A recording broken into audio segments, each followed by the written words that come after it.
Because the Chinese does not need to master another man's English. And when you go to the United Nations, you see people who can speak English, refusing to speak English, insisting on speaking their mother tongues.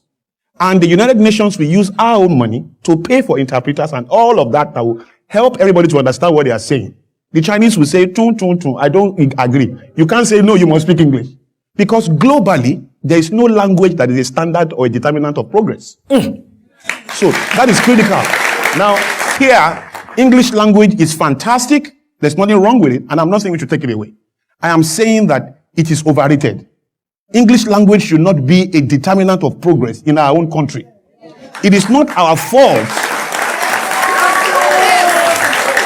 I'm speaking to you guys, right? It is not our fault that we have our language. If you can't say church, you can't even marry the girl of your dreams. Because if you go to a house on Sunday and you say, we are going to church, and your daddy, the father of the girl says, where are you guys going? Say, we are going to church. That's the end. I mean, he will just call his girlfriend, his daughter, and say, you've not found your husband, though. Except the father is also a church-speaking father. Where church has met church. And their church is so by sympathetic resonance, okay, they agree. Okay, great. But the idea is that we really have to take a second look at this. Because if I cannot say church and I say church, it's not a proof of my intelligence. It does not define the strength of my character. It does not show the credibility of my decency. And so the people who observe me must have another kind of education that allows them to move beyond the limits of container, which is what the tongue can do. The tongue, your body, my suit, and everything I'm wearing right now is a container. My true content is the content of my character. And that has nothing to do with the way I speak. Now, this is the challenge. The guys in China, the guys in Japan, the guys in America, in England, in Germany, in France, they have learned 4 subjects in their native language. That's important. They've learned physics, chemistry, biology, and mathematics. Those 4 subjects make everything that is in this room. Physics, chemistry, biology, maths made your suit, your computer, your watch, everything in this room. Everything in the world, they made it. Every other subject is either selling what they make, distributing it, protecting it, or doing something.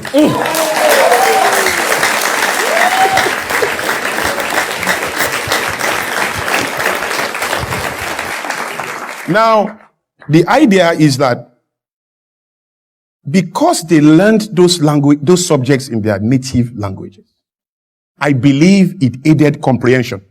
Look, why are the richest nations in the world, the first world countries in the world, why are these nations all speaking their native languages?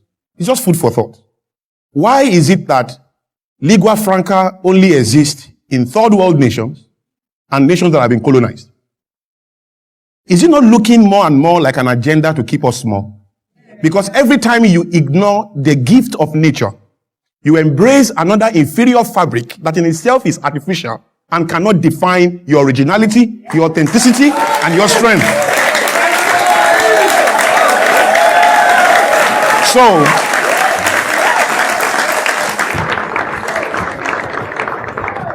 if there is a way that you can learn your subjects in your language, I'm telling you, you will do better. You will comprehend better.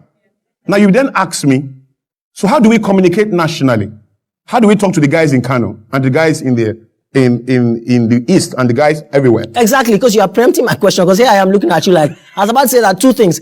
So what is your suggestion now that I speak Yoruba now on this program? And it's ironic because you are actually speaking the English. Yes. And the intensity of the English is making these creatures clap. I love you all. And they are all clapping. So so what is do we see a bit of an irony here? Is that like a logical question to ask? So how do I communicate with you? Yes. First of all, I would like to say that I don't have a problem with English language. We have accepted it for over 50 years now. There's nothing we can do about that. What I'm saying is, let us check it and put it in perspective, such that we can find a way to communicate, probably using the same language, but not hindering us from progressing. Because you can't even get a good job if you don't speak this language very well. And what is this language? This is a language that is artificial to you. Your nature is what is natural to you. And so I should judge you if you cannot speak Yoruba very well or you cannot speak Igbo very well. Now, pidgin is not an embarrassment. Pidgin is the proof. Pidgin is the proof of a people's struggle with an original language. So there's pidgin French, there's pidgin English, there's pidgin Yoruba. Most of the Yoruba you speak is pidgin. There's pidgin Igbo. Pidgin is proof of a people's struggle with an original language. So there's pidgin in every language. Clemens Westhoff is supposed to be the Super Eagles' most successful coach. Meanwhile, Super Eagles is the only team in the world. I hope you know. Okay. So this Clemens Westhoff was a Dutchman. He came to Nigeria, spent some time here, won probably every competition, took us to the World Cup for the first time. But how does he speak? Tomorrow we play, Yekini score, we win. That's how he talks. When he's training, come, ball, move. That's how he talks. He never shared one correct grammar in all his years in Nigeria and after he left Nigeria and before he came to Nigeria. Are we on the same page? Yeah. But he was understood by his players. He won matches and did great stuff for the country, isn't it? But nobody complained. When he's talking to the media, he's always shelling. There's no day Clemens Westhoff does not share. Tomorrow we play Kenya, we win, score. That's how he talks. I'm come tomorrow from Nairobi, we go camp. That's how he talks. All right? But you understand that he's not an Englishman. You understand that he's Dutch. But I doubt if that's what you really understand. I think what you understood really is that he's white. And because he's white, you can forgive that imbalance. Because Shina Peter said, I wish you soonest recover. Some years ago.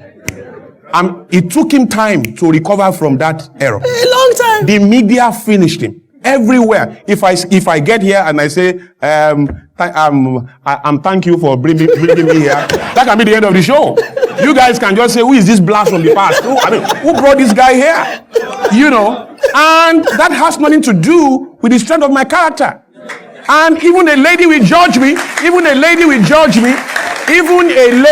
judge me with my struggle with that particular grammar. And I could be the best guy in town in terms of kindness, love. Because how well I can speak this grammar does not communicate the strength of how I'm able to love a woman. That was okay, Mr. Showing your grace.